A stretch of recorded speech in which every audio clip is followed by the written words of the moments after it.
I'm sorry if I seem uninterested or I'm not listening or I'm in. Hey everybody, welcome to the History Made Awesome podcast. It's episode 17. We've been gone for a little while. I've been busy doing research stuff, and we have Ben back on the program. And Ben, you were very busy this week, or the last few weeks, right? Yeah, last few weeks I've been very busy. And can you let the people know what you've been busy with? Well, I moved into a new house, Ooh. so that was very busy because we had the condo, and we're trying to sell it while trying to buy this house so that we can move in. And now we're like a family of 5 living in here, and it's interesting. And also just trying to, we were trying to spruce up the condo, and then we ended up managing to sell it without having to do anything. That's cool. But we'd already started some stuff, and then we were moving some stuff, and then we were buying a house, and then the house had some problems, and we were fixing the problems and writing down the problems, and hiring a contractor and hiring a blinds person, and Wow. just fixing a few things just around the house, and then moving stuff in and unpacking stuff. And I also wrote I wrote about 7 essays Damn. earlier this week from Sunday to Wednesday. Damn. It's not even finals week. Yeah, well, it was. They're actually most of them were essays for study abroad scholarships. Oh, okay. I hadn't really put them off, but I hadn't finished them. Like they were due Tuesday and Wednesday, so I had it. Like I had an outline for them, but every time I kept trying to write them, I was kind of getting writer's block. Not really writer's block. I was just couldn't figure out how to start them, and I just kind of was putting off actually writing it. I feel you. And then cranked them out in 2 days. It was intense. Nice. That's good. And then besides that, did you try to get the biggest room? That's what I feel to do. They're like literally the exact same size. They're okay. very, very slightly different dimensions. I got a room that had like, I'm gonna say honestly, they're almost exactly the same. They're just a different shape. It was like one of them is like perfectly like rectangular, and it seems slightly bigger than the other one because the other one is like almost rectangular, but it has this little extra divot that goes in. So if you include the measurement of the divot, it ends up being the exact same size. I feel you. Yeah. Yeah. I think when I moved, I've been in my house since 2003. And I remember moving in, I wanted the walk-in closet. I don't know why, even though like if I wanted the walk-in closet, I don't even use my closet, so it probably would have been useless, but I just wanted it just to have it. But yeah, that's cool. So how's your progress on that? Are you almost done, or are you Moving in? Man, my mom was freaking like cranking stuff out. She got stuff unpacked really fast. We've moved like over a dozen times now, like since I've been here, since I've been alive. Yes. So we're really good at moving. We're really efficient, honestly. I mean, we had maybe like 50 boxes from because 3 different households coming together. Yeah. And then all the furniture and just stuff. And I mean, honestly, it was all done within a week. Oh, wow. In fact, I think we've only been here for how long have we been here for? I don't remember when we moved in. I think it's been a week and a half. Yeah. I think so. That's about time. That's about right. And But it's done. But everything besides that, anything else happening?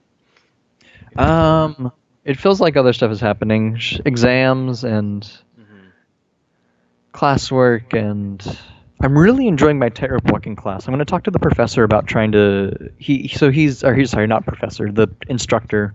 He's a doctorate student, and he's doing like a, paper or whatever the heck he's doing. Yeah. And it involves student participation. So on the tightrope. So I was going to talk to him about doing that because I really like it. Walking the tightrope. Literally. Yeah, it's awesome. That's cool. So for myself, 2 weeks ago, or last week, I don't know. Time go fast. I think it was last week. Whatever. But I did my first presentation for my research. That was, I don't know. I wasn't nervous going into it. Because I've done so many types of presentations, since I've been in college and school. So like, I don't really ever get nervous for it. I think I use that nervousness to kind of like prepare myself to do it. And usually like I have like a script in front of me. So like I'm never like I know like how long it will take me to do a presentation, I know what I'm going to say before I'm going to say it. So it's just me literally reading off a piece of paper, looking up at the crowd, looking down the piece of paper, looking up at the crowd, and that's pretty much me the entire time. Okay. And so I don't really get. I mean, I think you do kind of get nervous because you're going up in front of people and talking. Yeah. But as you kind of do it more and more, that starts to kind of go away a little bit. And I think as long as you're prepared, you don't ever really get that nervous, I would say. For me, the only stress was coming from like only having 15 minutes to talk about a thing that I've been working on for several months now. And like there's so many things I wanted to keep in, I had to take out. And so when I eventually did the presentation, Mm-hmm. it was very much like I was kind of talking fast. But it wasn't because I was nervous. It was because like I had a lot of things to say in such a short amount of time, Yeah. and that I felt like if I would have cut, I was at that thing because me and my professor kind of going back and forth on how we're gonna do it or whatever, and so like I had to take like right now I think how many pages I've written just in my paper I've maybe written like 30 pages I think Mm-hmm. about, and that's gonna grow because I'm still doing research on it. That's quite a bit. Yeah, or like 25 pages, not that much, but I had to shrink that down to like 6 pages. And Okay. Wow. even 6 pages was like a lot still. If I Yeah. want to talk slow, but like I got to the point where like I can either talk slow and leave a lot of things out, and maybe my audience might not understand things, or they might get like the wrong perception of things, Mm-hmm. or I kind of give them a little bit of everything and maybe talk a little bit fast and kind of say like this is kind of a teaser of the things that I'm doing. Like you're not gonna understand everything I'm doing or all the things I've figured out, but just to give you a sense of what I've been spending the last like 12 months for essentially, or last 6 months Yeah. or whatever. So that was kind of like my game plan going into it. But like after doing it, you just get that weight kind of lifted off your shoulder.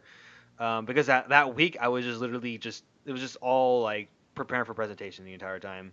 Yeah. And so, but no, it was a good experience. Kind of going back to our professor about it, he said like we kind of the conversation I just had with you right now, where it's just like you only have 15 minutes and you have to be kind of like selfless and cut things out, like Mm-hmm. the same thing. So what you told me is that when you actually do your actual presentation, you usually get like 40 minutes to talk about your research.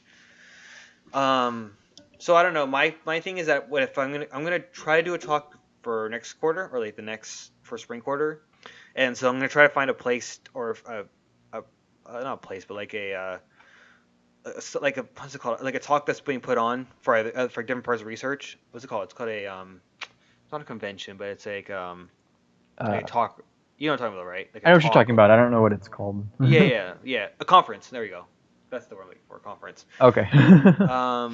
But yeah, no. So that was kind of good to get that off. So I'm probably just gonna take what I did for this.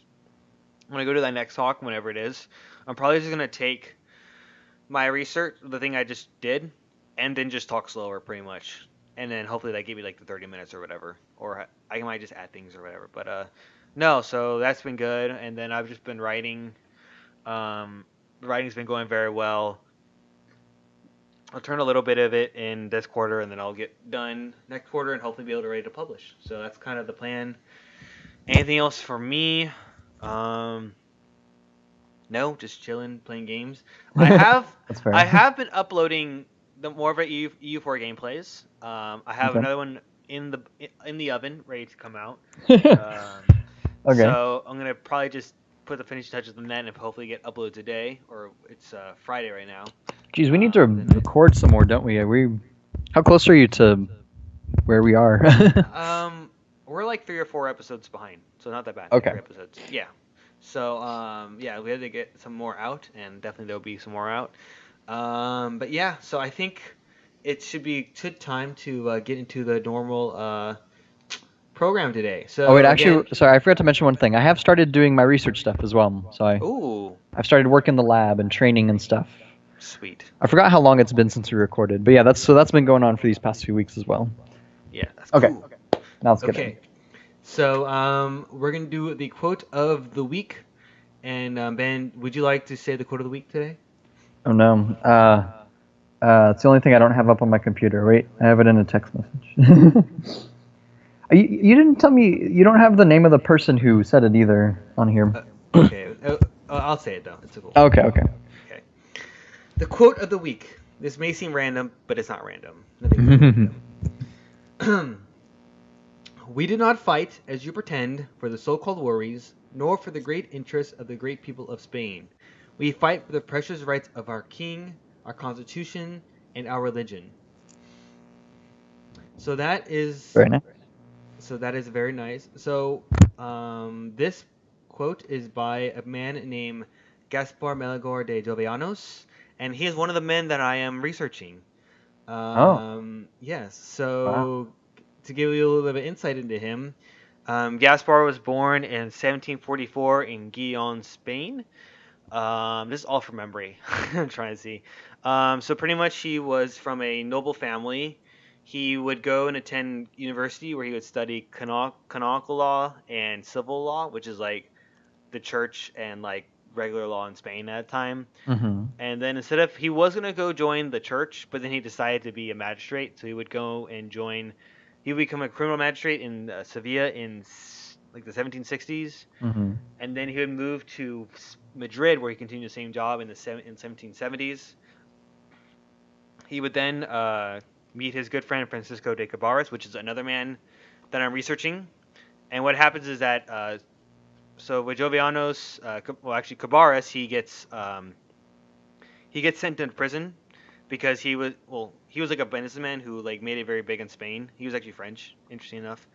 So what happened is that the Jovellanos' friend was sent to prison because supposedly a conspiracy had gone against him. That he had what's it called, like done financial wrongdoings with money, which wasn't really true. It was more a conspiracy against him. So Jovellanos tried to help him, and he was not successful. So Jovellanos was then sent into what he considered to be an honorable exile back to his home country of Asturias, or home province of Asturias, where he was born. And so when Cabarrus got out of the prison in 1795, Cabarrus had made friends with the new prime minister who had got him out of prison. And so Cabarrus used that influence to get Jovellanos a job as the new Minister of Justice in 1797. But that only lasted for like a couple months, again because of more conspiracies against him because he had like liberal ideas or whatever. And so he was then so then what happened is that a reference was made to him in a rather subversive book, and that happened in 1801. And he was sent into prison a couple days after that, and until 1801 till 1808 he was in prison. And then when the Peninsular War broke out, when Napoleon usurped the Spanish throne from the Spanish king Carlos IV, Jovellanos was released. The thing, and this is the thing I'm researching right now, is instead of joining his friend Cabarrus, Cabarrus actually joined Napoleon Bonaparte and his brother Joseph. Jovellanos decided not to and took the side of the resistors.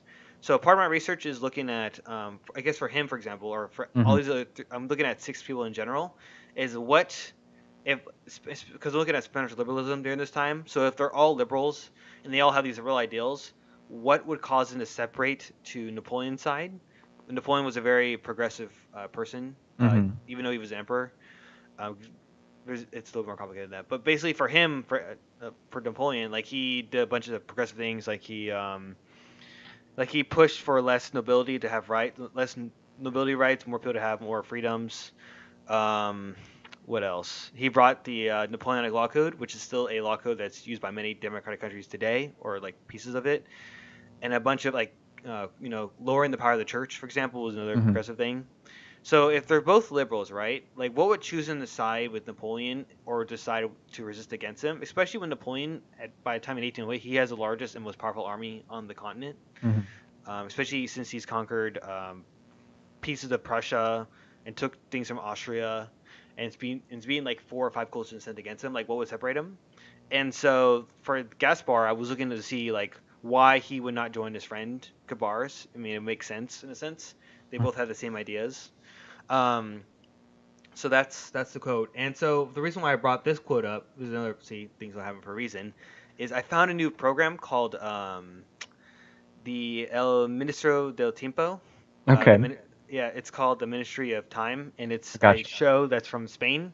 And it's like one of those time traveling shows. Like it's kind of like if you were to take, I'm trying to think, like Men in Black with like Outlander, Okay. and like I don't know, just time travel, like a time travel show or whatever, like history in a sense. Mhm. It's kind of like those three things put together. And so in this show, like it's like they have like Spain, like the person who directs like the program or whatever, or the ministry in Spain, he says Mhm. like every country has its secrets, and like for Spain, this is their secret where they can kind of go back in time, not through a time traveling machine, but through like doors that lead to their places, and their job is to like protect like Spanish history or whatever from being changed. And so it's interesting enough, like the first episode that they do is actually they go to this Peninsula War, so what I'm actually researching. And then later in the episode, not later in the episode, but later in the series, one of the people mentions Jovianos actually, um, and supposedly he considered him to be like a great liberator, like a great patriotic person, and like it was sad to it was sad what happened to him after the war. Well, not Mhm. really after the war, like during the war, essentially, Okay. like how he was mistreated or whatever because he was this patriotic person. And so my research is looking at it, and what I can see from right now is that that wasn't the case, or at Mm. all, Okay. or maybe he had liberal ideas, but his actions don't really show it. Mm. Okay. But yeah, so that's one that I've been kind of hooked on that show. Another show I've been liking right now is it's on TNT. It's called The Alienist. What's her name was on it? Who's the girl from? Trying to think. She was with Tom Cruise in War of the Worlds. She was like a child actress. Uh, You don't think about it, right? no. Hold I'm on. not good with celebrities and people's names The in general. Alienist. Alien? Once it, yeah. It's gonna. Here's some information. Thank you. I'm trying to think of the girl's name. If I tell you the name, you would. Come on. Probably. That's very likely. Come on, you piece of crap. Uh, Oh, okay. Dakota Fanning. There we go. oh, okay. Yeah, Dakota Fanning's on there.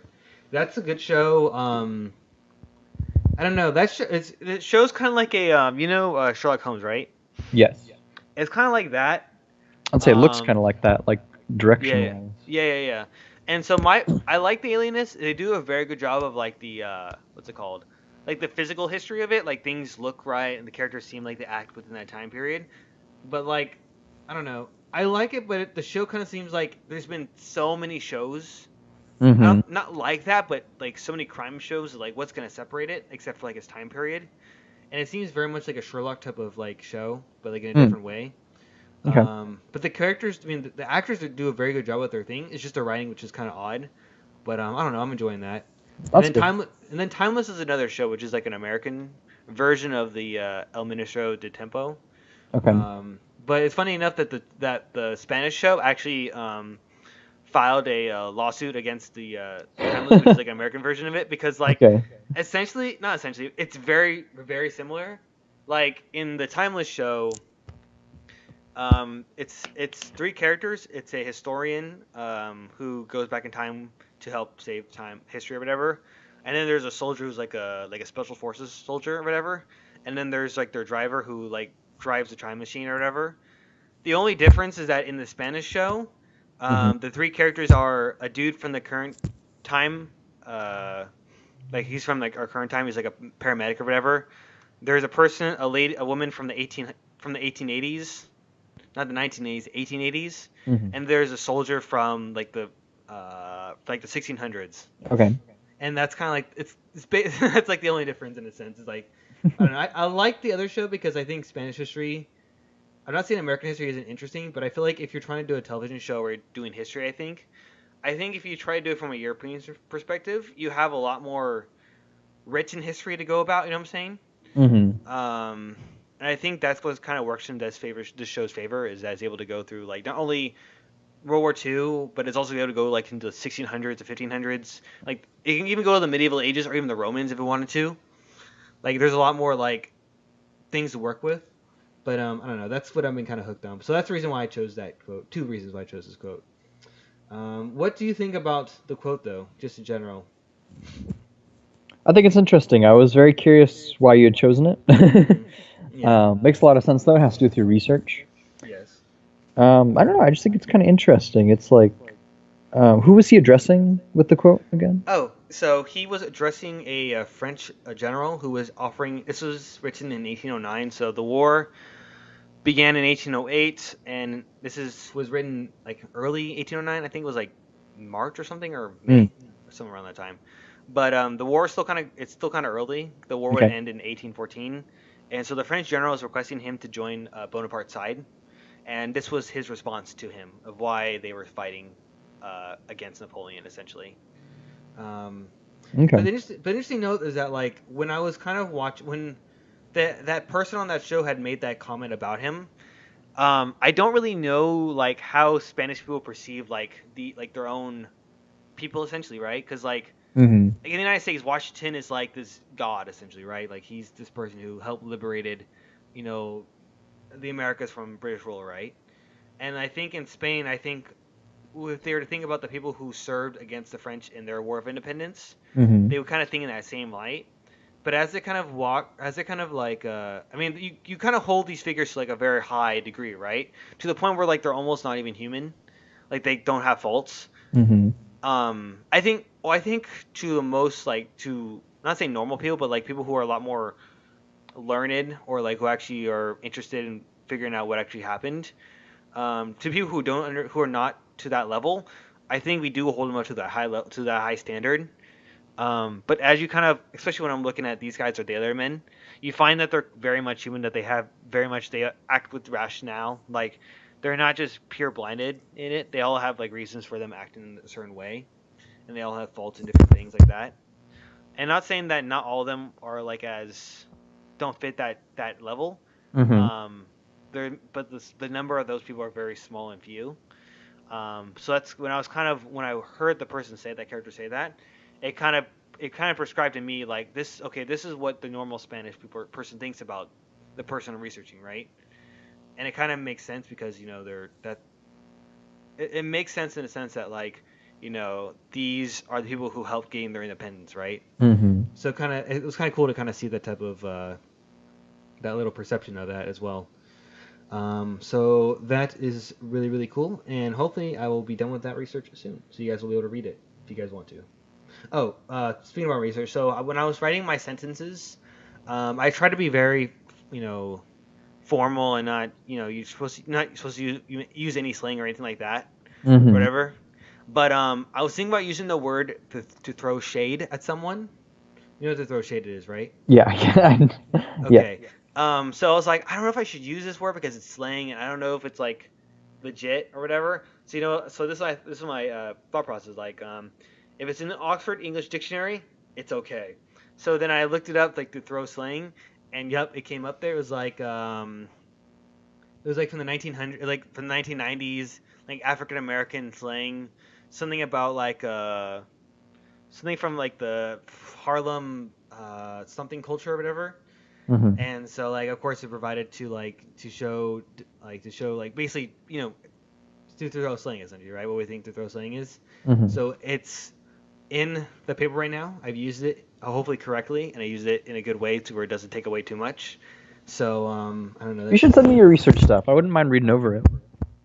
No, I will. I actually will be sending to my professor though. I could be your And editor, your like secondary editor. you will. So when I'm done, so my plan is to get the history part done. Once history's okayed, then you can help me edit. Okay, cool. Sweet.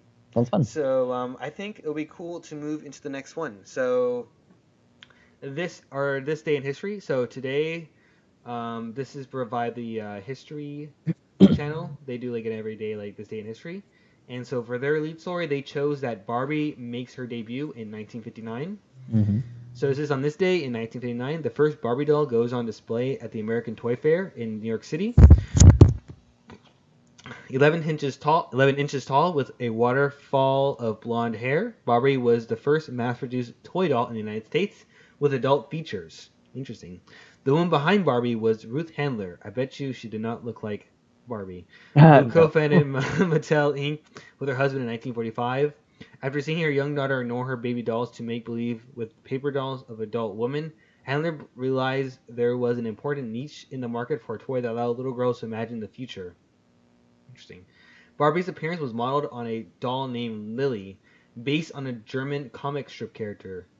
Originally marketed as a racy gag gift to adult men in tobacco shops. Okay. This is where was I? The Lily doll later became extremely popular with children. Interesting how that came up. Mattel bought the rights to Lily and made its own version, which Handler named after her daughter. Oh, Barbara. Oh, it was Barbara. Okay. With its sponsorship of the Mickey Mouse Club TV program in 1955, Mattel became the first toy company to broadcast commercials to children. They used this medium to promote their new toy, and by 1961, the enormous consumer demand for the doll led Mattel to release a boyfriend for Barbie. Handler named him Ken after her son. Barbie's best friend, Midge, came out in 1963. Her little sister, Skipper, debuted the following year. Never heard of those two, but okay. Over the years, Barbie generated huge sales and lots of controversy, no doubt. On the positive side, many women saw Barbie as providing an alternative to traditional 1950 gender roles. Huh. She had... we're not... okay. Sure, okay. She has had a series of different jobs, from airline stewardess, doctor, pilot, and astronaut to Olympic athlete, and even U.S. presidential candidate. Really? I didn't know that. Others thought Barbie never-ending supply of designer outfits, cars, dream houses encouraged kids to be materialistic. Interesting. Sure, I agree with that. It was Barbie's appearance that caused most controversy, however. Her tiny waist and enormous breast, it was estimated that if she were a real woman, her measurements would be 36, 18, 38. Led many claim that Barbie provided little girls with unrealistic, harmful example and fostered negative body image. Despite this criticism, Sill's Barbie-related mechanism combined to soar, toppling $1 billion. $1 billion! Annually by 1993. By 1999, more than $800 million in the Barbie panel had been sold around the world, and Barbie is now a bona fide global icon. Yeah, I have a lot of problems with Barbie. You know what I'm saying? It's funny because, like, there's this person I follow on Instagram. I don't know if you remember her. I don't know her name. She was in the 2000 the last Olympics. She was the first female Olympian who wore a hijab. She did fencing. What? She was the first Muslim woman to wear a hijab. Oh, okay. Yeah. Do you want to talk about that, right? No, I have no clue what you're talking about, but yeah, okay. I kind of followed her or whatever, and just kind of because I think her, like, what she did and everything, she's very inspirational or whatever. Kind of followed her.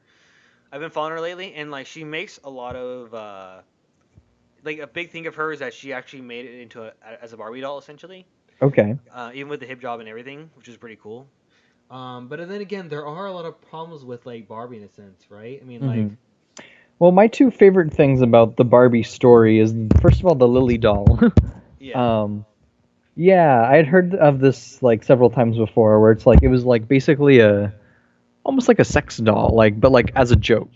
Mm-hmm. That was sold in Germany, but then little girls liked it, so they started selling it to children instead. And the second thing, which I didn't know, is so she named Barbie after her daughter and Ken after her son. So the two things that were dating were her two children. I just find that entertaining. Yeah. As for Barbie itself, I don't know. I feel so indifferent about it, but I understand why people have a lot of problems with Barbie. Well, why can't they make a fat Barbie? Probably wouldn't sell very well. Yeah, I don't know. It's just like I just or just a reasonably proportioned. Yeah, like a normal Barbie. Unless it's like one of those things where, like, it's easier to make it like that, or like. No, at this point in time, it's totally. Yeah. So I mean, like, my thing is, like, why did what's her face decide? Who's the person who made it? Why did Ruth decide to make her Barbie doll like that? Apparently, there is a fat Barbie doll now. It's been on the market for about 2 years. I need to see this. Hold on. It's at Walmart. I want to see how this looks like. Hold on. Fat Barbie. It's okay. Actually, now that I'm actually looking at it, it looks more just like mildly overweight. Barbie. Okay, no. Looks like Barbie after she's had several children. Barbie. Yeah, I don't know. I mean, there's curvier Barbies, I'd say. Yeah, it says that Okay, yeah, no. Okay, there are better Barbies, but they're And on not the other hand, though, or would you do curvier. you really want to have like a fat, like actually fat Barbie? Because if you don't want to encourage kids to think that that's normal. You don't want people going, oh, it's okay to be like severely overweight. Like Mm-hmm. this right here, this is fine. Like Yeah. she looks like just kind of just average, Mm. average, but maybe like in her 40s, average. Mhm. Um, but like an actual like fat Barbie seems like kind of a bad idea to No, I me. want normal. I don't know. What would you consider to be normal though? Like, Well, not wh- severely obese. Like I said, this right here, the thing that I'm looking at looks like normal for like a 40-year-old woman. yeah. Um, I don't know. We should probably ask other women, like what they would think would be oh, normal. what the Because hell? I'm not. I'm Apparently not. I I could not say. I think we should have a Barbie with abs though, like a ripped. think some of them do have abs actually, or do they? I don't know. I don't look at Barbie dolls often. I feel like that they do though. Oh no, I think the Ken dolls do. The Ken. Oh, that's. Sorry. Not all men can get abs. I'm sorry. Yeah, why don't you want a fat Ken doll? Fat Ken doll. A fat Ken doll and a skinny Barbie. Jesus Christ. But no, that's kind of interesting to kind of see that was traded.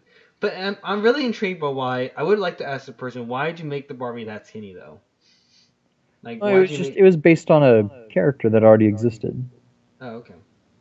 But One no, that that's was already proven to be popular with small girls. hmm, good point. Good point. But no, that's really interesting. I would like to talk more about Barbie, but I can't really give you much. To be fair. That's fair. Yeah, I don't know. I find it interesting. Just a quick history of Barbie. Hmm. So let's move on to our other article. So since International Women's Day was actually yesterday, we're a little bit late on it, but in the spirit of it, and to be fair, I think every day should be International Women's Day. It was also my mom's birthday. Okay, for your mom, we're gonna do this for all the ladies. So we have a couple of articles. So let's get into our first one. So the first article we are going to look at is the fact that this is by Megan Day in the by Timeline, which is will be in the be in the description on the YouTube video below. So I guess not I guess, but so in this article it looks at how one of the first major fight for women's rights, or I guess women's rights, yeah, was actually how Jewish immigrants actually organized 20,000 and fought for workers' rights. So not only did they fight for women's rights, but they also fought for workers' rights. Hmm. So I'm gonna kind of skip kind of things that a lot of people know about this time. Not a lot of time, but whatever. But Yeah. basically, that during the early 20th century, and especially oh, sorry, from the mid 19th century to the beginning of the 20th The century, industrial era. the industrial era or the Gilded Age, as who said that? The Gilded Age. That was by who did I'm trying to think. He did fuck. Oh, I'll probably remember it later. Well, workers' rights were terrible, and everyone was dying, and Exactly. good time. So good times, good times. So this kind of article brings it to like I guess I'll kind of get pieces of it. So in the 20th century, in New York City, a third of the working class was employed in the textile industry. It says more than half of the nation's clothes are made in a small wedge of Manhattan known as the Garment District. It says that the people who made up them were mostly Jewish immigrants, women. I would also say that I would not be surprised if they're immigrants from other places, especially from Italy and Eastern Europe, because that's where a Yeah. lot of Well, the article ends up saying how there was a huge influx of Jewish people because of I couldn't tell what it said. It said that something spread across the land, and then well, because you had a lot of Jewish anti-Semitism. You also had a lot of it had some specific thing that it mentioned though. Oh, here we go. Pogroms. programs. Oh, that's Organized massacre of a particular ethnic group. Okay, so it's literally okay. yeah, Well, anti-Semitism. yeah. Okay, So, I thought it was something so kind else. of going on. So what happened is that as these women started to feel more and more of these problems, some examples included they were working in they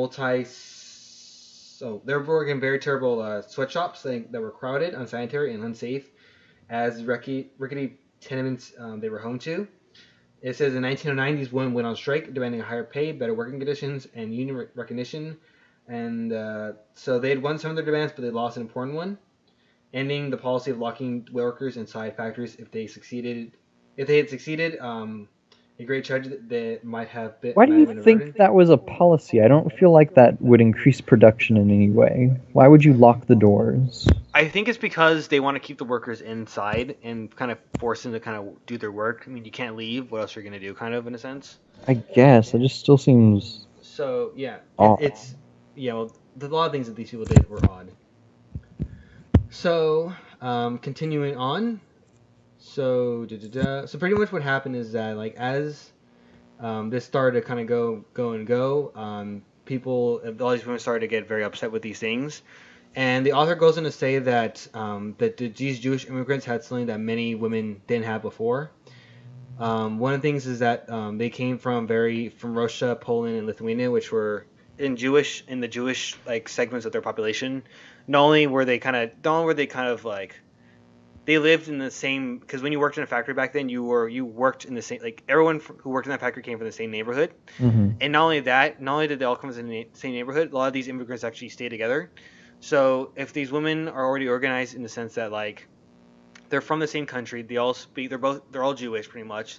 They're all from the same neighborhood. They already kind of have a way to kind of organize. Mm-hmm. So in a sense, that made it easier. And plus, they came from in countries in Eastern Europe where it says that where I guess all their families have been members of the Labor Bund and a secular Jewish socialist party with a heavy union representation. So they're going to say that these women workers knew a thing or two about standing up to the bosses, bargaining collectively, Mm-hmm. and playing on business' biggest fear, which is loss of revenue. So it mentions one woman who was named Clara Lynchmich, an immigrant whose family had fled anti-Semitic violence in a small Ukrainian village where she was born. She was one of these women who came to this country, and so basically, when she arrived in New York City a few years earlier, and arrived and quickly secured not only employment but membership in the International Ladies Garment Workers Union. It was long before she was frequenting picket lines only at the age of 23, and was voted into leadership of that same union.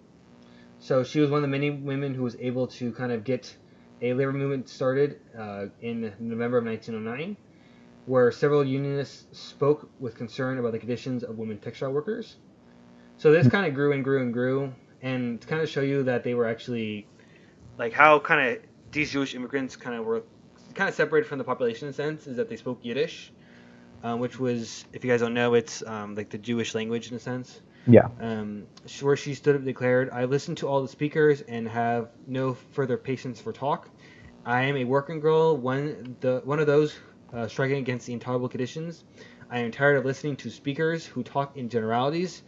What are we here for is to decide whether or not to strike.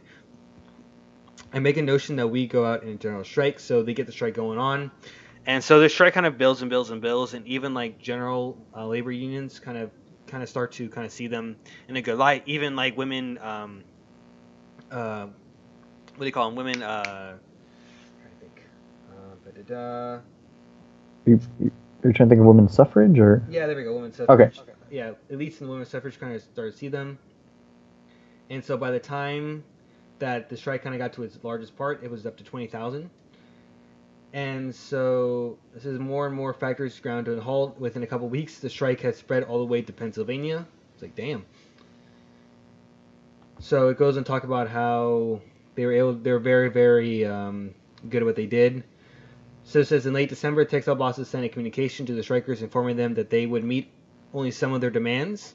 The AFL, which is the American Laborers, pushed the women's union to accept their offer, but the striking rank and file wanted to call the bosses bluff. They still believed that they had the upper hand, and besides, some of the unmet demands were crucial, such as safety ordinances inside factories.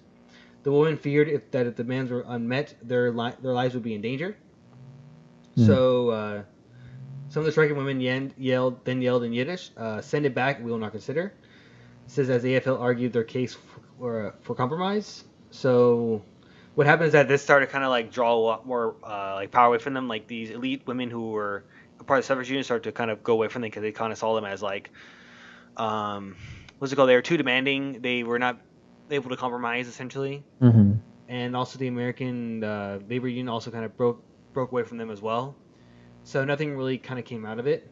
It says that in February of 1910, with the coalition deteriorated, the working women were forced to concede and accept the boss's compromise. Perhaps if the suffrage had struck with them, they could have won more. So this is kind of like the result of them not getting some of their, I guess, some of the rights that they wanted, some of the working rights that they wanted. So it Mm-hmm. says just over a year later, one of the factories that had been on strike, the Triangle Shirtwaist Factory, caught on fire. The employers had locked the doors as always. The women workers were trapped inside, and 146 of them died. It says shortly after the fire, Rose Schneiderman, a leader of the uprising of 20,000, along with Clara Lemich, was invited to speak to a group of wealthy women sympathizers at the Metropolitan Opera House. She surprised the crowd by speaking sharply to them, betrayal evident in her voice, a testament to both her disappointment in her erstwhile allies,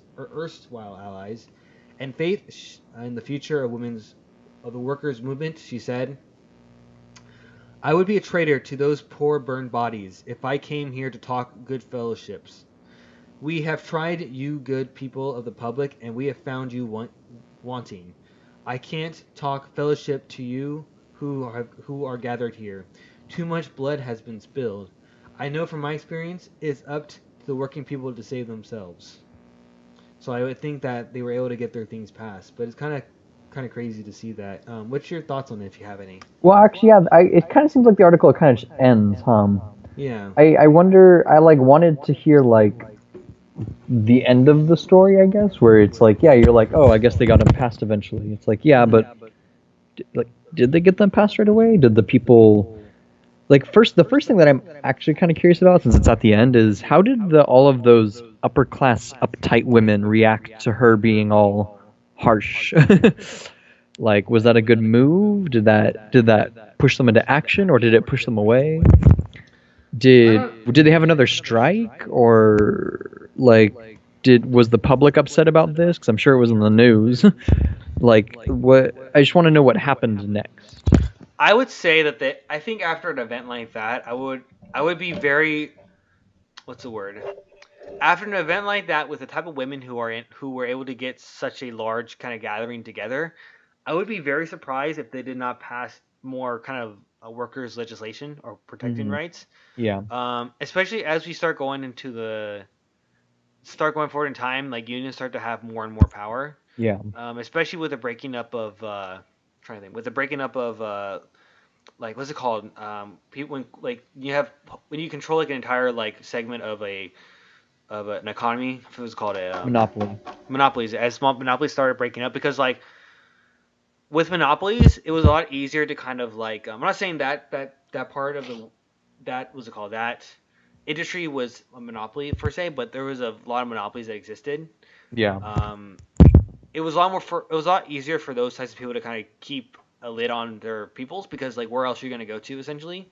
Yeah. Like that person owns the entire industry, so you can't really do much. So I would be very surprised with the way in which that was kind of going, and how those were breaking up with like this type of event, and with like those type of women or those types of people in power with leadership roles, how they would not be able to get those things passed. I would say that they were able to get the things that they wanted essentially.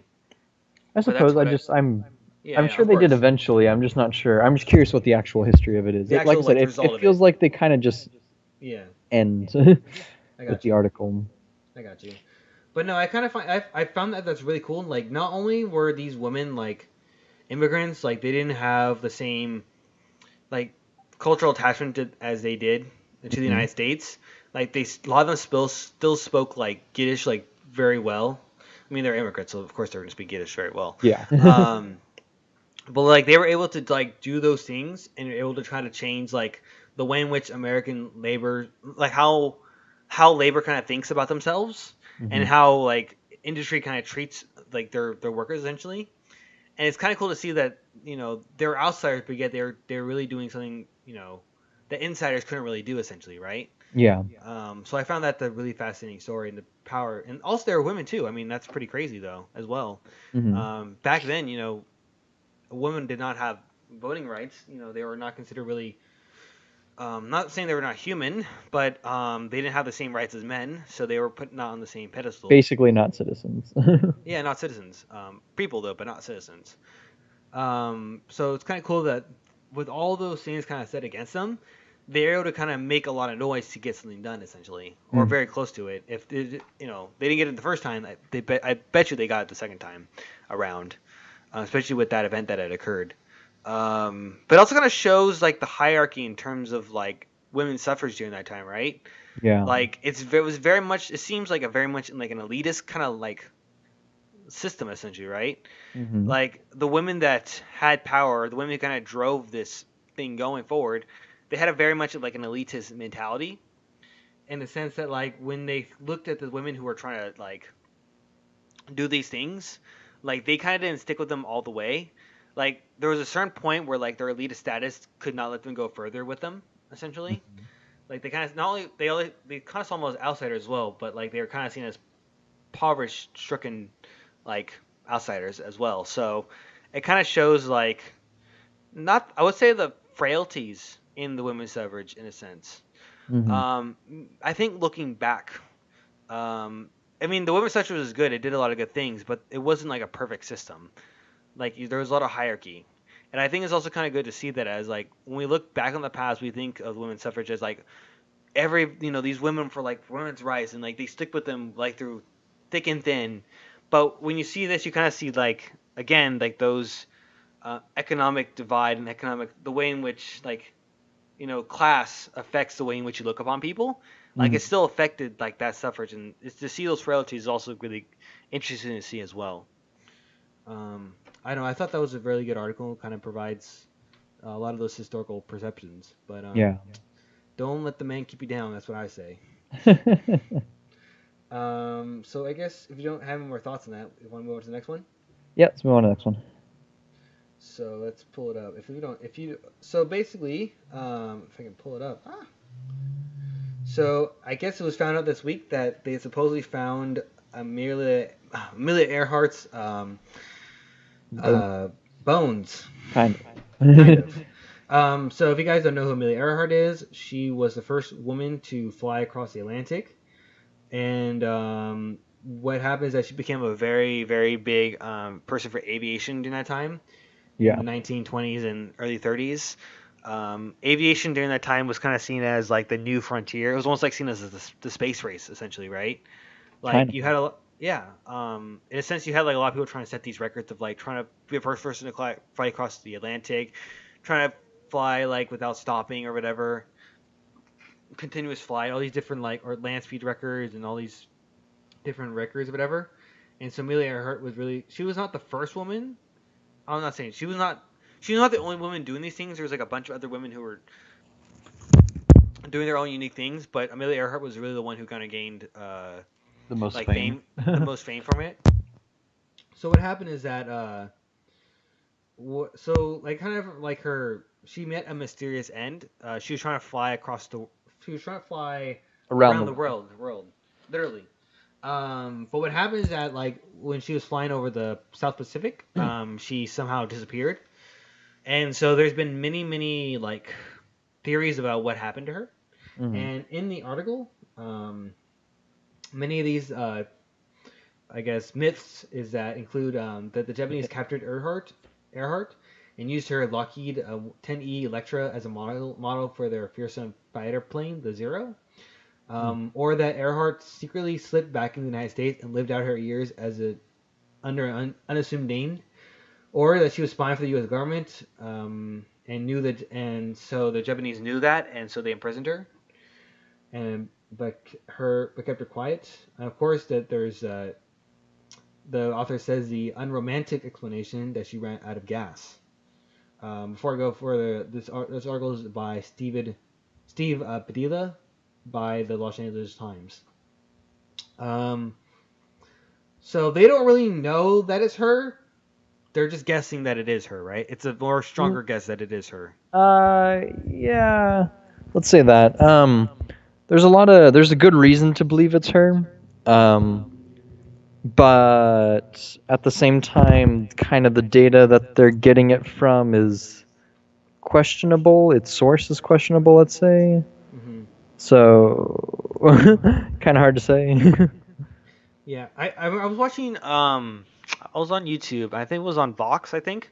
hmm But supposedly there was a picture that they found of like Earhart's plane, I guess. Oh, I think that's been disproved It at this has been point. it has been disproved.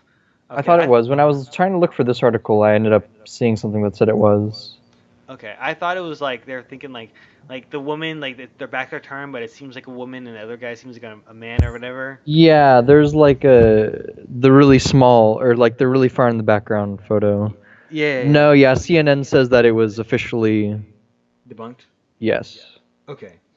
And a So number of other sources, even The Guardian is saying yeah. not Okay. true.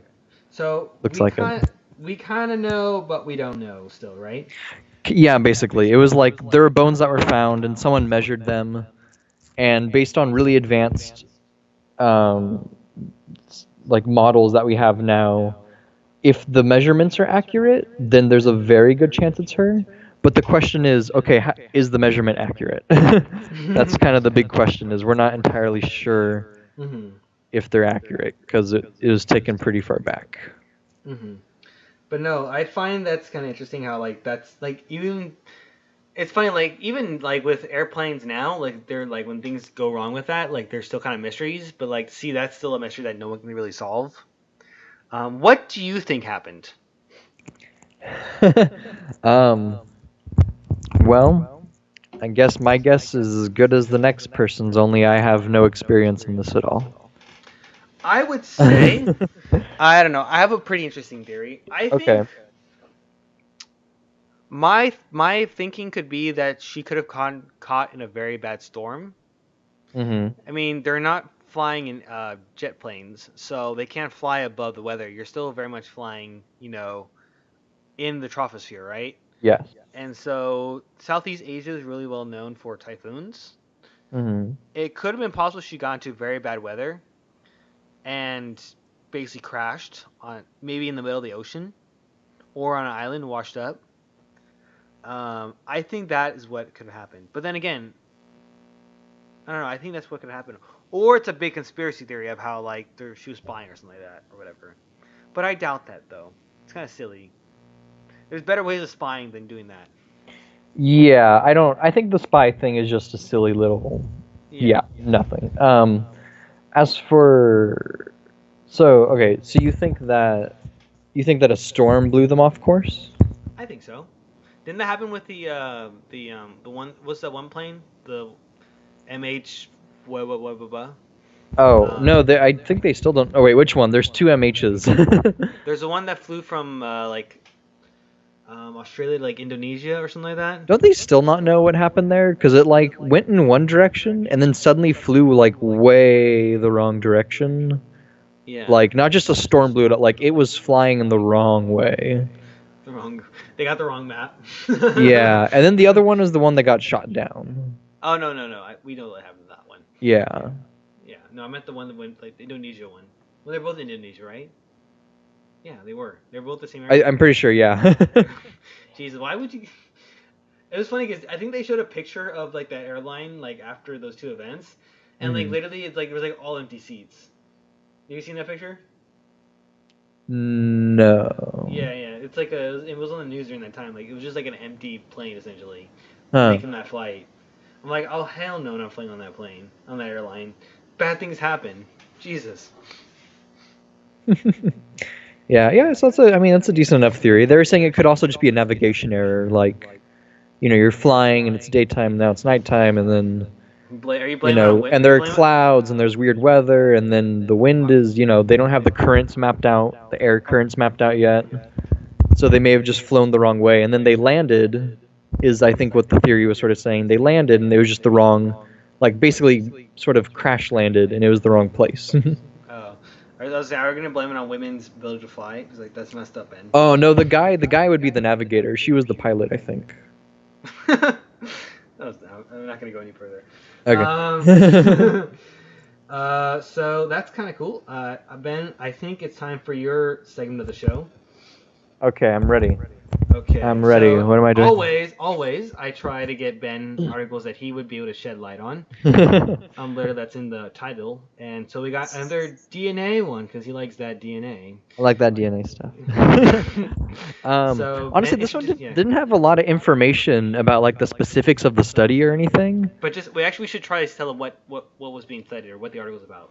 Okay, so the article is about sort of like the history of humans spread through the Pacific Ocean. Because, you know, they didn't have giant boats or anything back then. It was all canoes. So it's always been kind of, not exactly a mystery, but sort of like, what are the specifics of how people got from the whole, you know, eastern part of, I guess, Asia into the Pacific and onto the islands and things? Because it wasn't like land bridges. It was in the middle, like, you know, they're on like the equator at some times. So this is sort of talking about like they were using DNA from, I guess, burial sites that are almost like 3,000 years old in order to see like, okay, how did the populations change? Because that's a good way to measure like the spread of a people. So they were saying that 5 or 6,000 years ago, they know that the Vanuatu, these group of people, spread into. Wow, I'm sorry, no, that's wrong. That's the island that they went to. What is it? Sorry, there were so many names of just things I'd never seen before. Okay, here it is, the Lapita. Yeah, there you go. The Lapita spread into the Pacific 5 or 6,000 years ago. And then they reached Vanuatu 3,000 years ago. And what it is then there were other groups of people. What was the other group? Oh man, I should have made like a list. There's an Honoristan family. Is that what you're looking for? Maybe. Okay, there was another group of people that started to spread, and they were just kind of. Is that what it is? Maybe. No, that's something different. Anyway, there's another group of people that started to spread. Oh, here we go. The Papuan speaking people.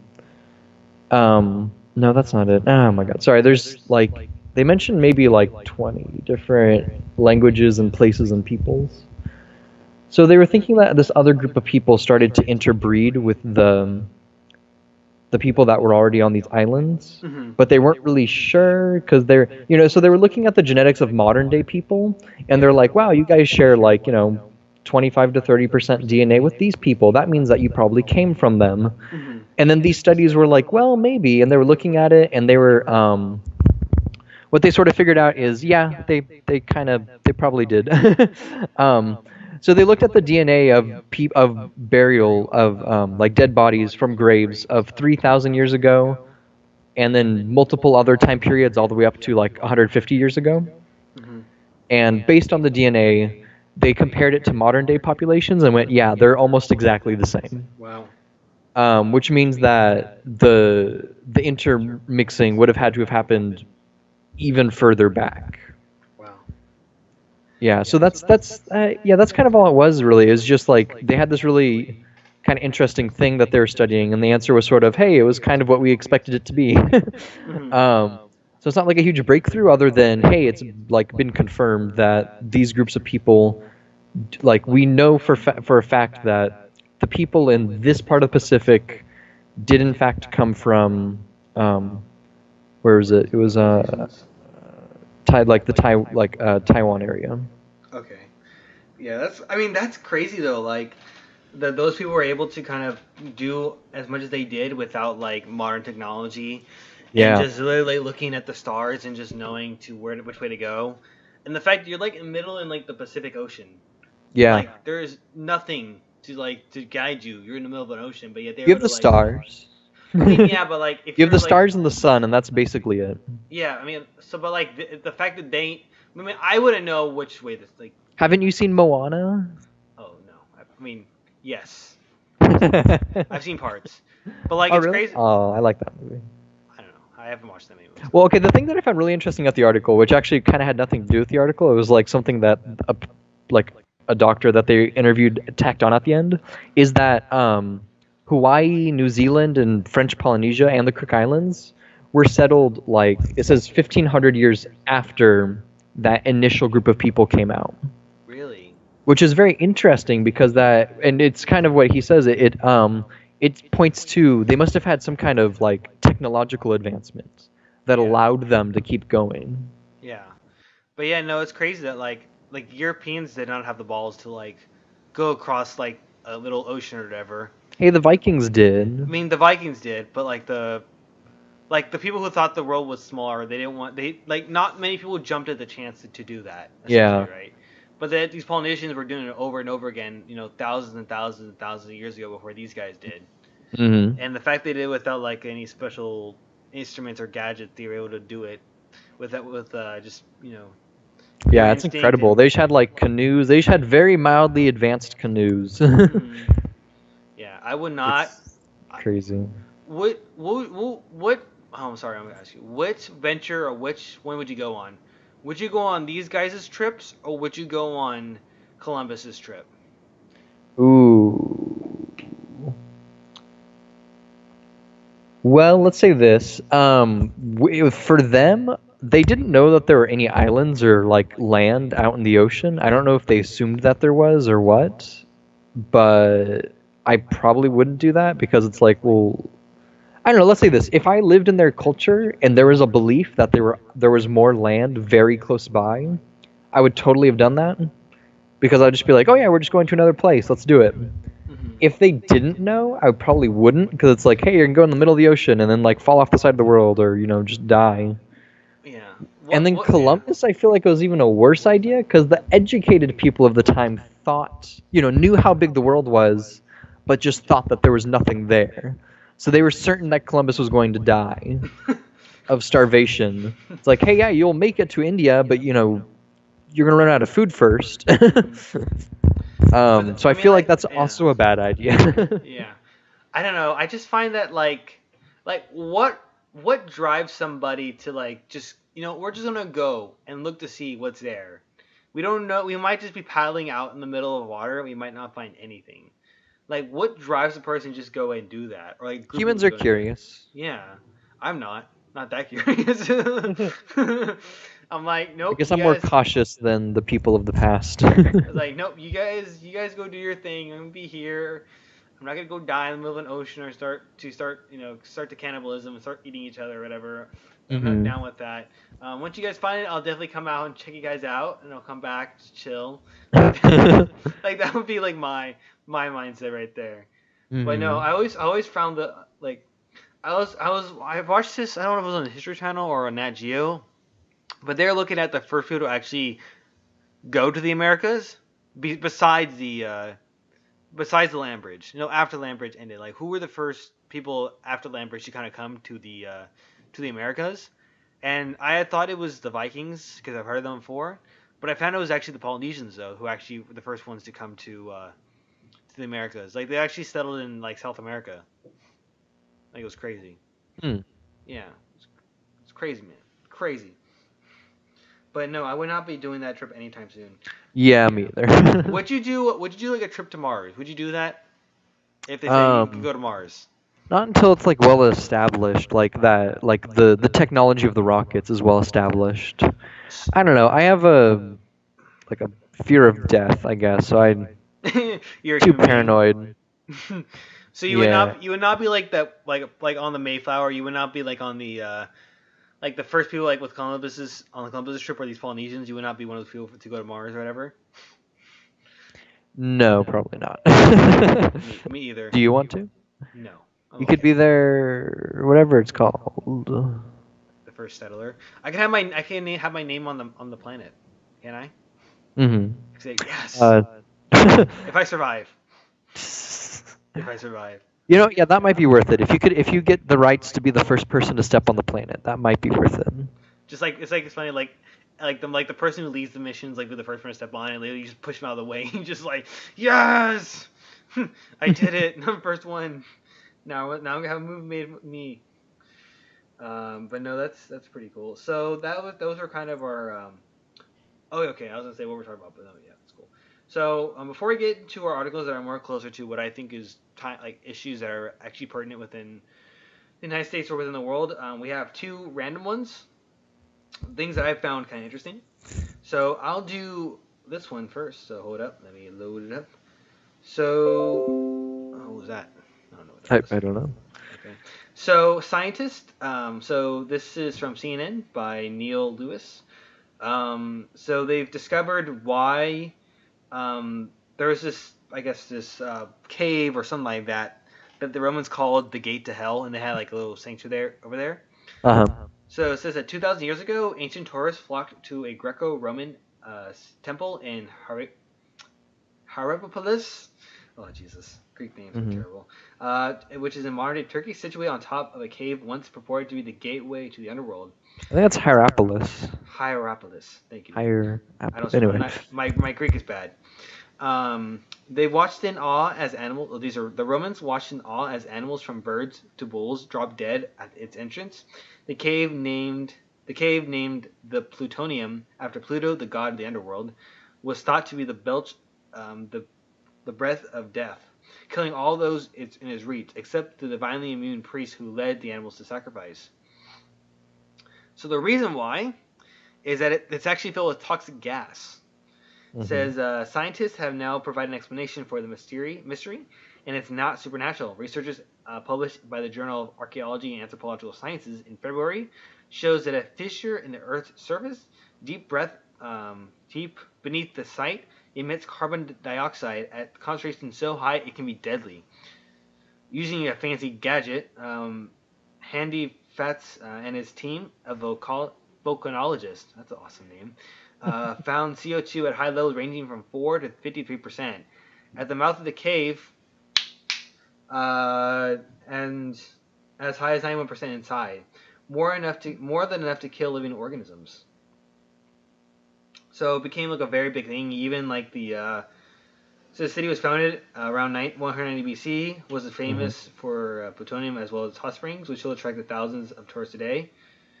It says the archaeologist Francisco de Andriana, who was Italian, rediscovered the site in 2013 and says they found evidence of a theater around the plutonium that could have been for spectators. Oh, brilliant!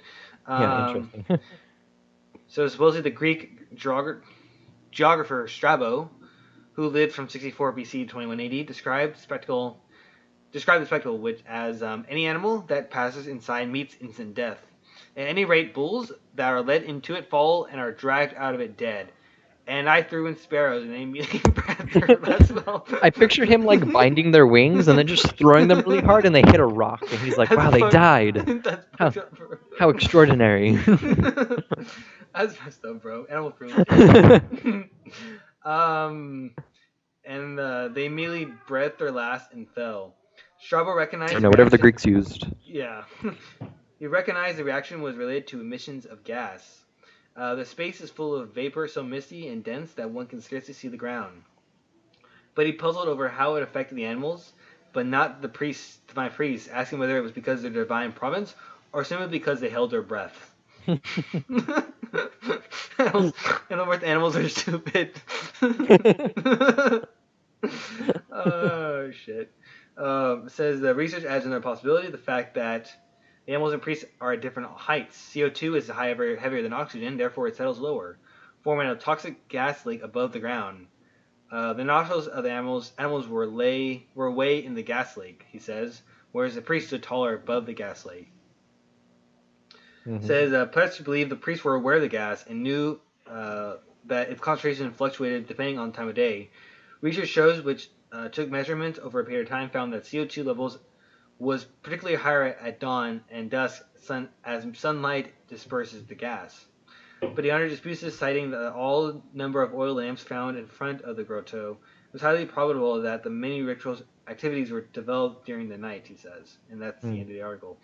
That's awesome. I'm serious. That's pretty awesome. That's yeah, awesome. So, CO2 is a colorless, odorless gas. There's nothing you can do in order to detect it, which is why like mines and things usually have the little canary bird. It's there and it'll keep singing, and if it stops singing, that means, oh shit, there's a gas leak, run. Yeah. Yeah, that's basically this. But that's crazy how like the people kind of took like their way in which they kind of perceive the world and Mm-hmm. kind of attached it to like a natural occurring phenomenon, and it It was kind very of common. yeah, and it kind of shows like how religion is kind of there to kind of explain the unexplainable in a sense. Well, yeah, that's I think what it's kind of always been there for, or especially like the Greek and Roman religions. I think any religion can do that in a sense. I To don't know if I. some extent. I mean, I I don't. think I think Yeah. eventually religion started taking on a more well, okay, I think it depends on the religion, what they were trying to accomplish. Mhm. I would say I don't know if I've told this story in the podcast before, but Mm-hmm. there was an anthropological study done in Africa. Mm-hmm. I forget the guy's name. I'll probably put it in the description. I think it was Pritchard. I think I'm not sure. But basically, this guy went into Africa and he went to look at their religious beliefs, or whatever. And so, like, of course, the scientist is not religious, or he's very much like a atheist in a sense. Like, he goes there has like, they use logic and reason to like understand the world, not religion in a sense, right? Because they're scientists. Mm-hmm. At least they consider themselves to be. And so, what he found was that they, like I told you before, like I just said right now, was that they use religion as a way to describe the unexplainable. And the example that he gives is like, what if there were like men who sat underneath like a water tower, right? And then it fell on them. They would understand that they would, a scientist would look at it. Well, the reason why the water tower fell was because like termites ate at the wood and then it collapsed, right? Mm-hmm. The thing is that the men who were standing under it, they have like this religion of gods and all these different things, right? They're not really Christian. They have like tribal beliefs and things like that. Okay. They understood that the termites ate the wood and then the water tower fell. What it was being used to understand was why did the water tower fall on these men, and they believed it was maybe because of some curse that someone put it on them, a religious idea put on it essentially, right? That there was Yeah. some religious context to it. And so it was kind of believed that the religion, from that point of view, it was seen that religion is used to explain things that are like unexplainable in a sense, or like what some people would consider to be bad luck, some people would consider like a curse via the gods or something like that, right? Yeah. So that's kind of what's One of kind my of cool. favorite Yeah, examples of sort of, I would say one of my favorite examples of that sort of thing is the Minotaur in the labyrinth in Cyprus, Mm-hmm. where there's these huge earthquakes in Cyprus all the time. What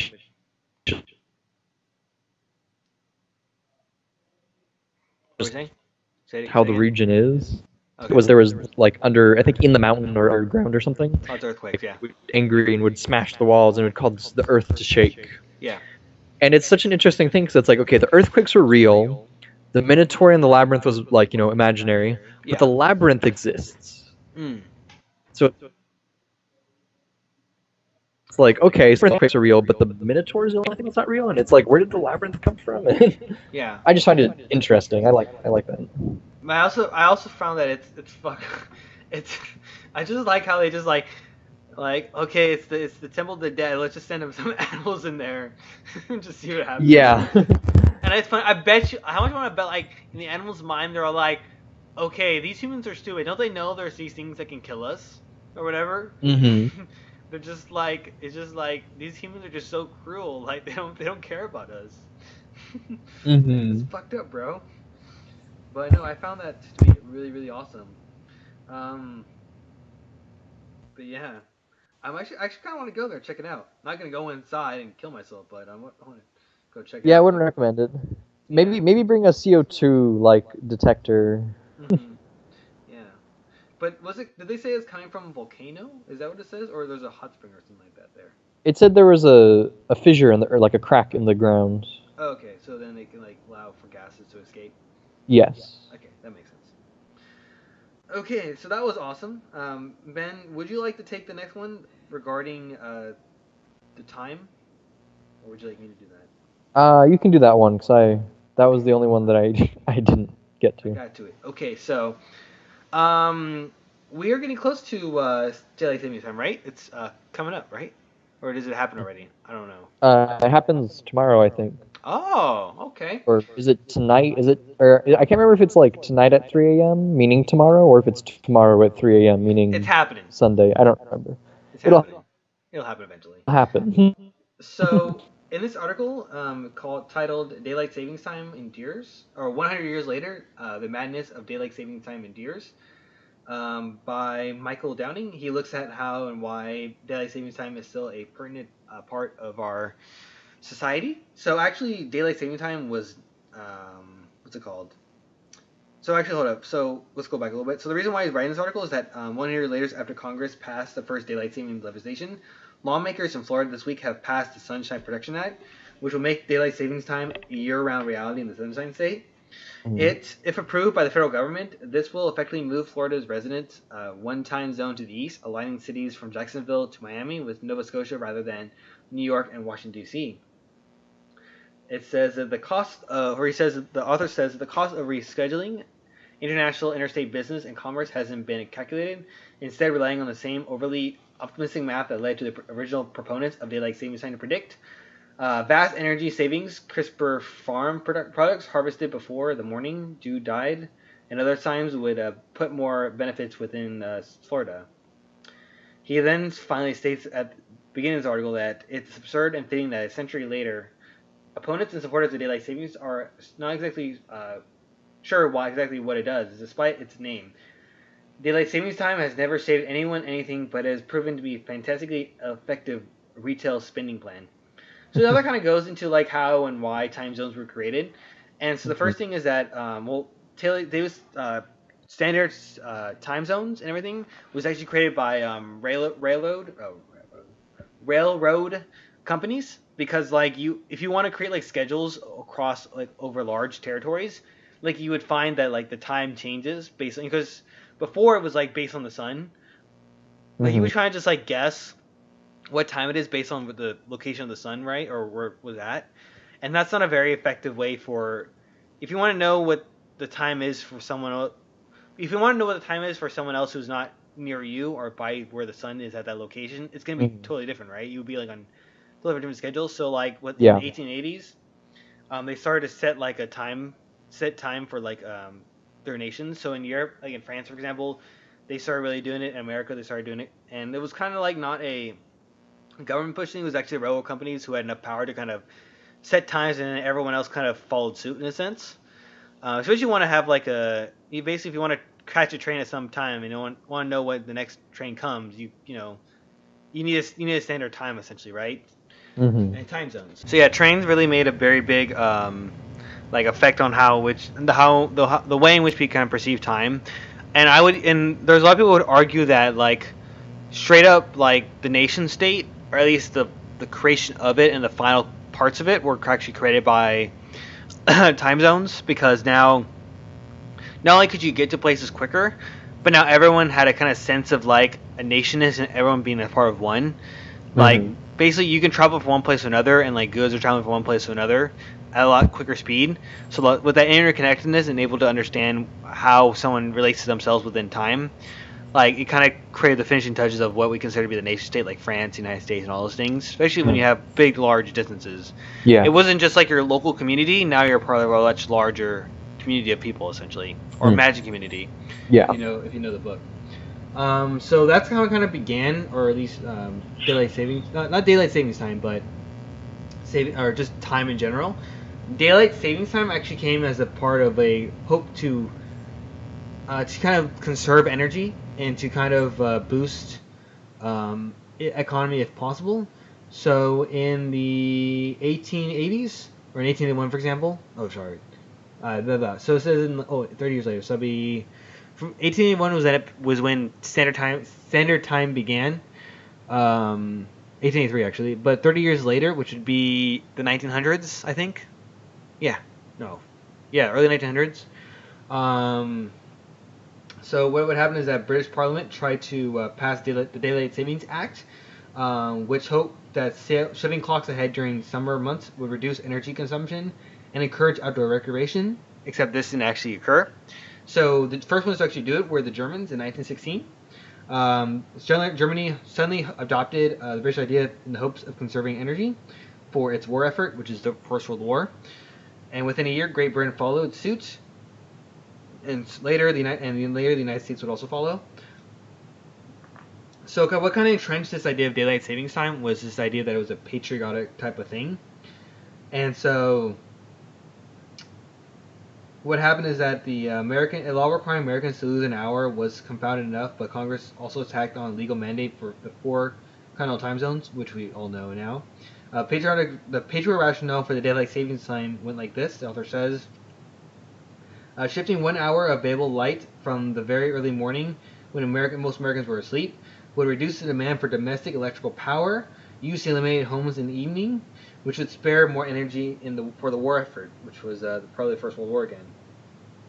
It says on March 1918, March 19th, 1918, Woodrow Wilson signed the Calendar Act requiring Americans to set their clocks to standard time. Less than 2 weeks later, on March 31st, they would be required to abandon the standard time to push their clocks ahead by an hour for the nation's first experiment with daylight savings time. However, this did not go well because in 1918, on Easter Sunday fell on March 31st. What happened is basically a lot of people were late to church. And enraged rural and evangelical opponents therefore blamed daylight savings time for subverting the sun time, or what they considered to be God's time. Okay. Newspapers were deluged, so basically this kind of grew and grew more, and so they pretty much scrapped it within a year. They scrapped it quickly, not within a year. But it says that within a year, daylight savings time was replaced. Within a year it was repealed. Then in 1920, New York and dozens of other cities adopted their own metropolitan daylight savings policies. So essentially what happened is that by 1965, 18 states observed daylight savings time. By 1965, 18 states observed daylight savings 6 months a year. Some cities and towns in 18 other states observed daylight savings time for 4, 5, or 6 months out of a year. And 12 states stuck to standard time. So basically you have like a huge different people following different time zones. Yeah, that sounds really confusing. It does sound very confusing. Again, this was shit. This is like a very bad if you want to keep edge on things, I guess you can say. So in 1966, Congress passed the Uniform Time Act, which mandated 6 months of standard time and 6 months of daylight savings time. So what did this actually do? So what they found is that people actually do go more outside, like participation in school and sports events increased by a decent amount. Or by 20%. Not 20%. It increased. But it also says that actually the sale of golf balls in 1918, the first year of daylight savings, increased by 20%. And when Congress extended daylight savings from 6 to 7 months in 1986, the golf industry increased to an estimated $400 million. Interesting enough, that popular television shows declined perpetually when we spring forward time. Basically, like we're not inside as much to watch TV. But does it actually save energy, like gas for like powering homes or electricity for that matter? What they found is that the best studies we have proved that Americans use actually more domestic electricity when they practice daylight savings time. Moreover, when we turn off the TV and go to the park or the mall in the evening sunlight, Americans don't walk. We get in our cars and drive.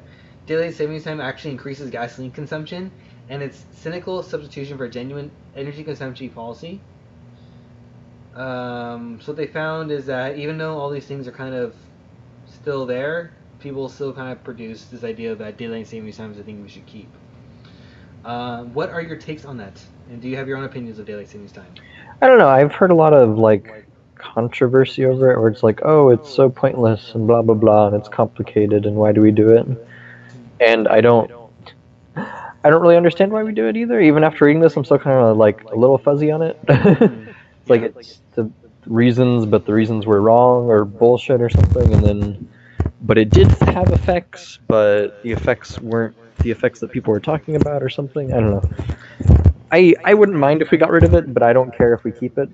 I guess is my final stance on it. It seems kind of like a weird, it seems like a weird thing to do in a sense. Like, why are you going to put so much effort into? Because when you do daylight savings time, or when you don't do daylight savings, when you do standard time, where you go away from it, it changes the way in which you kind of behave in a sense, right? Mm-hmm. I don't know if the article talks about that, but there's a definite change in the way in which you do things. Like, it's like basically like you have 1 more hour of sleep, so you're outside more of the time. I think what they're trying to show is that like we have this idea and way, we have these not traditions, but we have like these rituals, the way we do things, right? Like that we've kind of been set, but we don't really know why these rituals have been set. Like doing daylight savings time, pushing our clock an hour forward, is kind of like the thing we do, but we don't really understand why we do it, and it kind of changes the way in which we do things within that time. And of course, when we go back, our body changes, and we're more awake or we're less awake. So it's kind of like trying to show this ritual that we kind of do in practice, and it does affect some. I know that some states don't practice daylight savings time. It's not like when it's like I think Arizona, like some of the southern states don't practice it because of like it's too hot all the time. But it's kind of showing like why we kind of do these kind of rituals and what's the point of them. And you find out that the reasons for these rituals are kind of pointless because they actually don't do the things they do. But I agree with you. I'm indifferent. It's out of all the things in the world that we need to change, that's the least thing we need to focus on, I think. Yeah. But interesting to kind of see kind of like that ritual that we do and reasons why and ways to actually do. Yeah. Okay, so we're kind of going to our last 2 articles, and I think these articles are the ones I feel that are the most, not the most, but that they kind of have a lot of emphasis on the world right now. So a couple of weeks ago, there was a school shooting in Florida, and again, we have this battle of Second Amendment rights and all these different things. And the biggest defense against, I guess, not banning assault rifles or limiting the use of who can buy weapons and things of that nature is the idea that we're infringing on our rights, on our Constitution, in that if we kind of, all our rights are valuable, right? Mm-hmm. That's the point of our rights. But they feel that this right is the most special one because this right will allow us to kind of defeat tyranny or from one person trying to take over the state. And I'll kind of, with this article, the next 2 articles I'm going to show you, I'll kind of describe how that's not really going to change anything. I will show, before I get to that, I guess in Australia, let me see, in Australia they have very, very strict gun laws. And if you don't have a permit for that gun, then you actually can get arrested or have to pay a very hefty bill.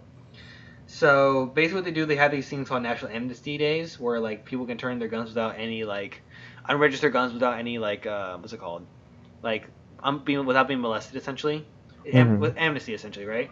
So in the 1st of February of this year, Australians turned in 57,000 guns in their National Amnesty Day. And so they say it's illegal to own an unregistered firearm in Australia. Offenders can face up to a fine of $225,000 and up to 14 years in jail. And this is the thing that I was like, oh, like who the hell has this? So it says among the surrendered items were almost 2,500 automatic weapons, 2,900 handguns, and a rocket launcher. It's like, what? Who's gonna own a rocket launcher? Sounds like they just found it somewhere though. It's like yeah, I know. I just have a rocket launcher in my thing. I don't have any ammo. I just have the rocket launcher. I use it as a bat. You use it as a bat. Use it like a plaything. No, I just want to show that, but it just kind of shows the different ways in which how different countries kind of deal with their gun rights. So the reason why I think that people have this misconception of like the way in which tyranny occurs. So I'm gonna go with this article and hopefully be able to shed light on that subject a little bit. So this article is from the BBC by David Moley, and it tries to provide the description of or definition of what populism is. So the article talks about how populism is on the rise, especially among Europe's right and the U.S., where it helped crown Trump, and of course in Italy and different parts of the world. So it goes on to define that populism is the idea of the pure people. So it kind of sets the So in the political sense, populism, according to the article, is the idea that society is separated into 2 groups at odds with one another. There are the pure people, and then there are corrupt elite. According to Cass and Little, author of Populism, a very short introduction.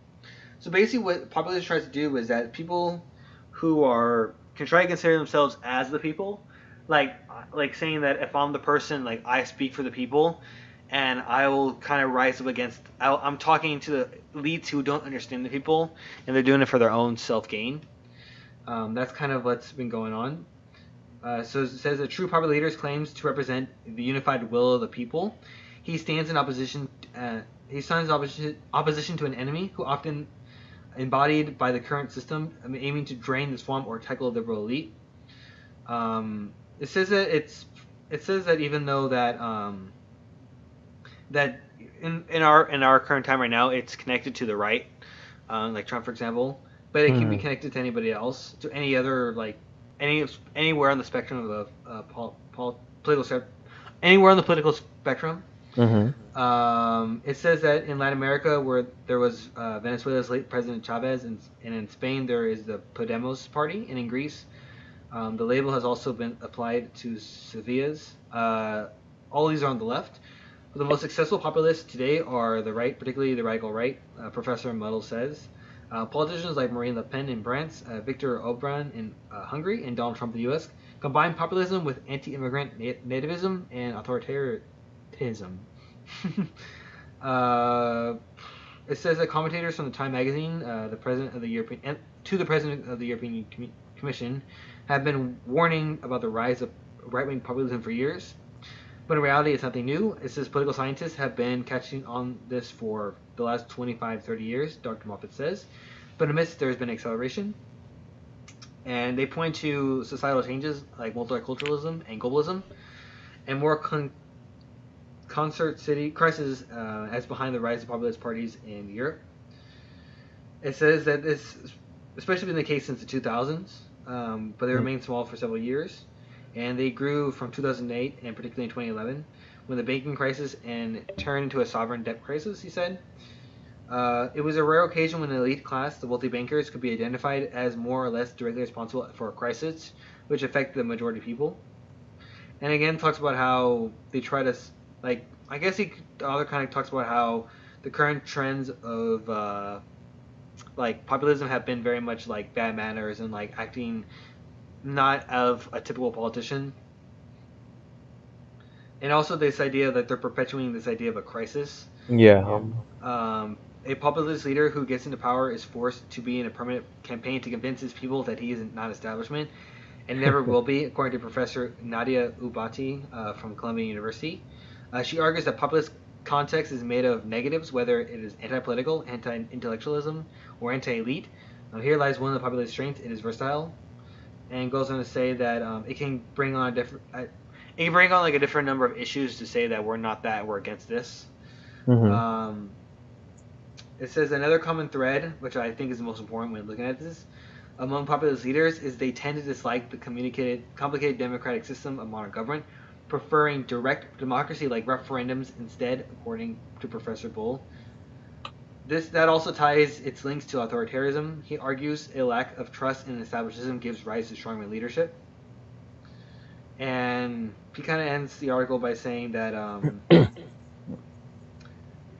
says, after all, if you're not with the people, then you must be against it. That is why populist leaders are often viewed with suspicion, and why the term is often used as a type of insult for a politician who promises too much. And it finishes by saying, it's what Professor Bull says is called irresponsible bidding. In order to garner support, they're quicker than the establishment party to make offers or promises to change things that, in closer expression, may not turn out to be feasible, he said. Like having a country pay for a wall that they don't want. Exactly. Or it says that you might question how good that is for democracy, he added. Yeah. So, I would kind of like to go on what I'm going to say, but if you have any other remarks that you would like to make on it.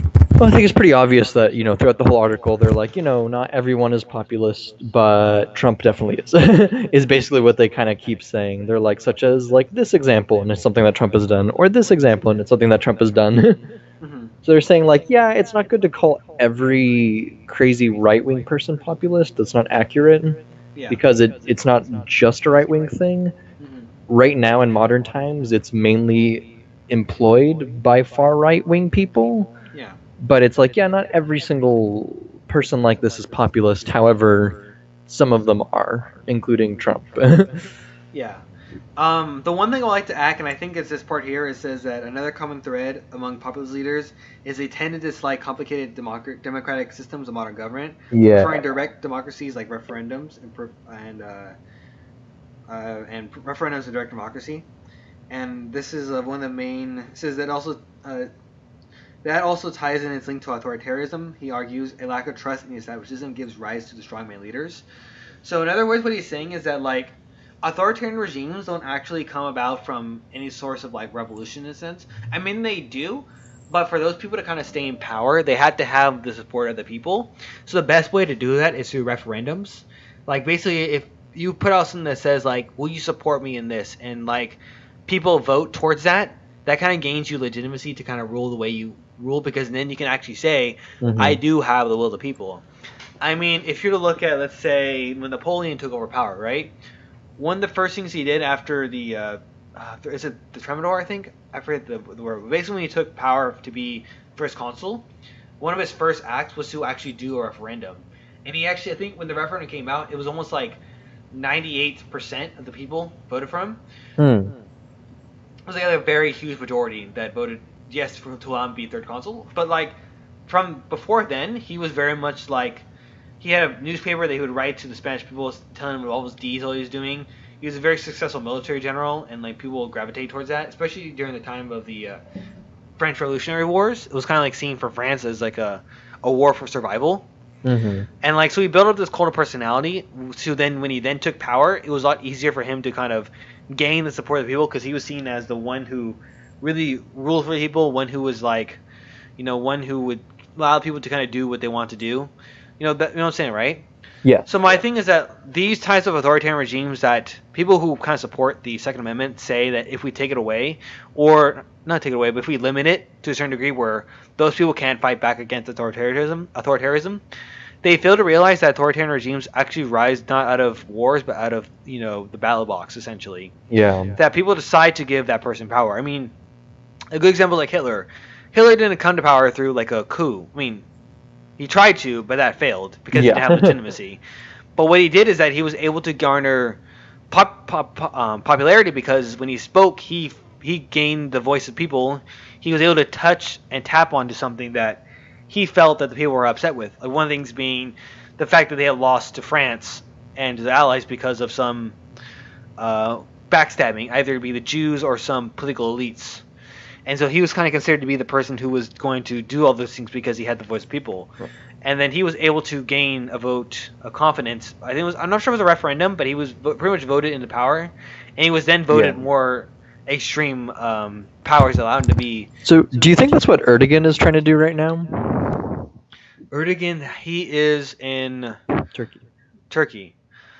I can't say, I don't really know much, but if he's kind of doing those types of things. He is. They passed a referendum recently to give him more power and take more power away from the judicial branch or something. He's trying to concentrate more power into his position. I would not be surprised if it's going towards that way, because you never really know. There could be the small majority of the times where the person does those things for like a short period, for a short, what's it called? I'm trying to think, like a emergency period. Like example, like Julius Caesar, like that's what he did essentially, right? My history on Roman history is weird, but like, he kind of did this thing where there was like an emergency, like you can be like, not consul, but you can be like basically you can have all the power for like a certain amount of time if it's an emergency period. And so that's what he kind of exploited when he did that, but then he got executed for it. So I guess he didn't really do a good job with it. But they kind of, what's it called? They put together these emergency powers to protect the nation against some issue or whatever. For certain issues, I would think that when the emergency time actually ends, they actually give power back. But of course, some people don't, and they keep that power for a longer period of time. So what my argument I'm trying to say is that just because, like, guns themselves is not going to stop tyranny from occurring, because tyranny never occurs from somebody trying to, through a coup, or for example, it happens, but if you don't have the power of the people, either through a referendum. Yeah, the way that our military is structured, I don't think that's really even possible, honestly. Because you would need the full force of the military to overthrow the U.S. government, because you can't fight against the military. Yeah. And that's the other thing, is even like, let's say there was some kind of coup and the people needed to fight, you can't beat the military. It's literally the most powerful one in the world. having your couple of handguns and your hunting rifle isn't going to do anything. Yeah. And so my thing is like, if they're afraid of tyranny occurring, it's not going to come from. It's not going to be a result of people fighting back.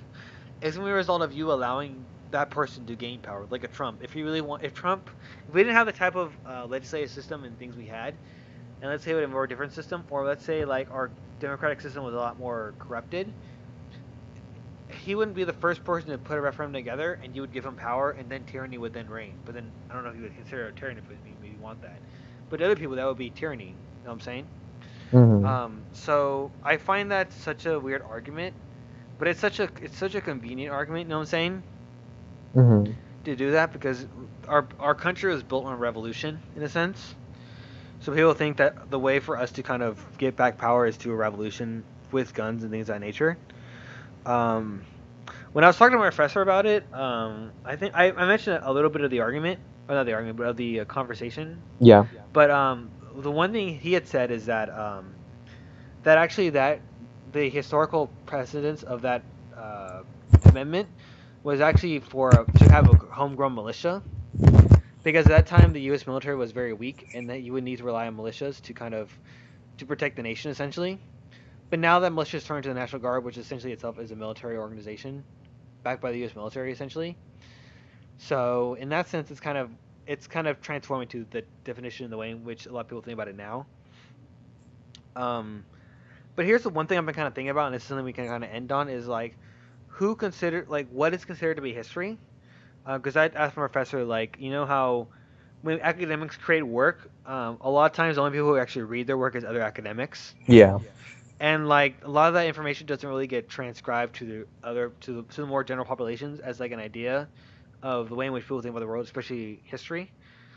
And so when I was talking to my professor, like how history authorship has occurred, he was saying that there's academics who go produce at academic journals, and for them they have to like go through 2 academic reviews by other academics who kind of work within that subject area, and they kind of review their books to make sure that it's kind of correct and the way they do things is correct.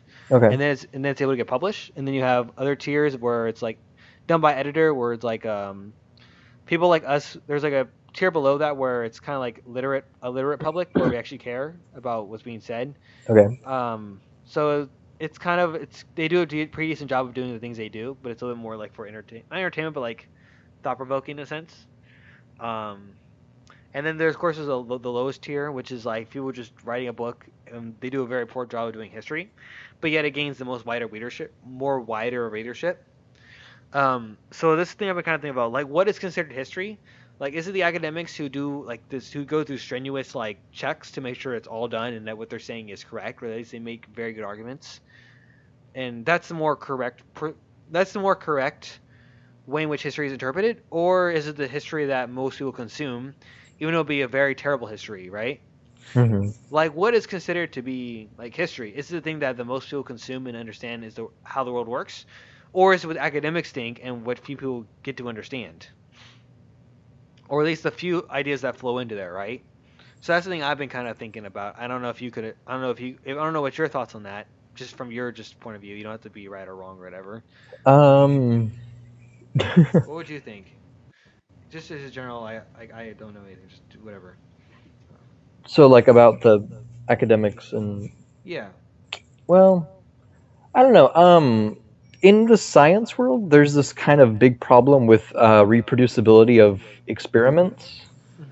Where it's like, someone does an experiment and people look at the results and they're like, oh, that's really interesting. But it's like, okay, let's say this. At the UC system, there were 60,000 papers published last year. Or 2 years ago was when the data was from. So, like, that's just in the UC system, not even in all of California. Like, and even, obviously all those aren't science, but, like, who's going to reproduce every single experiment that comes through? Yeah. Is no one. So sometimes you get this data where it's like, oh yeah, someone did the study and they found this thing, and it turns out that thing isn't true. It's just no one's checked. Like, no one's gone through and done that entire experiment again. Yeah. And part of it is, just there's not that many people reading every single paper. Yeah. But yeah, I feel like there's kind of that similar problem in all the different fields. Yeah, that's something I've been thinking of. It's just like you produce all this work and all this really high level stuff, but that few people read it or understand it. And not saying that, I'm saying you have to read everything, right? But there's a lot of stuff out there that's good, but people don't understand it or read it, and so they kind of conceive of history in a very bad light. So it kind of seems like even though like there's good history out there, the history that everyone knows is very terrible history, and that is then considered to be the history of the way in which people think about the world, even though it's not correct. Mm-hmm. So it's kind of seemed like that is history, very poorly conceived ways of understanding our past, rather than very good understandings of the way in which we should understand our past. Mm-hmm. So that's the thing I've been kind of thinking about, and that's something we can kind of end on as we kind of go forward. If you have any other thoughts or anything else. No, I think that's good. So yeah, hope you guys enjoy the podcast. I don't think we'll be on it here again for next week because it will be finals week. Yeah. So I'll be very busy, and Ben will be very busy. But we'll definitely come back after that. We'll be back for spring break, and hopefully get to share more articles. Hope you guys enjoy the podcast. I think we had a lot of interesting topics. We talked a lot about the most interesting topic with me was about a Roman dude throwing birds into caves so they can see them die. I found that to be very interesting. Yeah. And hopefully you guys enjoyed it, and we'll see you guys next time. Bye. Young man, big dreams, trying to turn ambitions into realities. Setback after setback, I done fell down, but I keep rolling. I done came too far to go back now. Get knocked down, still rise like Pacquiao. Yeah, I traveled through bloody waters, plenty snakes in the garden. Adversity made me stronger. I could vouch now, I'm better for it. Grew from the pain, it was all in the plan. God put me up on game, now I'm feeling like Air Jordan. Tell him, man, I feel like